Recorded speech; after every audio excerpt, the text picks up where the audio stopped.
was a storyteller and he was larger than life. But you couldn't tell what was his fantasy and what was his real life. People would start to cheer when he walked in because they knew that he was going to tell stories, tell jokes. He was being beaten by his father.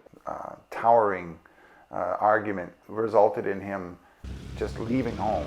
Had learned during the Depression to escape. You know, he was like a hobo and he rode the rails. He took care of himself. He did what he could. Who knows what that was like. And I don't know what he was doing. I think he was getting by. Like, you know, that was the challenge. My dad would go in looking like $1 million into the front door of a hotel and then sneak out nice and early the next morning down the fire escape. He would play cards, and primarily that he would wait until the drinkers were drunk, and he would have his wits about him, and he would earn his money that way. He got off a freight car all covered in soot.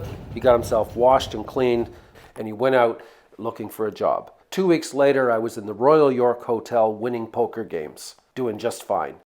The tank rolling off whatever barge and onto the beach, very quickly being disabled by shelling. He was holding his best buddy's body in the water. And he was the only member of his crew that made it. So he wasn't actually physically badly injured in Dieppe, but he was certainly traumatized by it. They got drunk. Like, that was the only way that he could go into battle. So he had screaming nightmares all the time.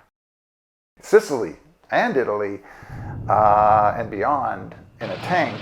They were blown up. And that he had woken up later in hospital.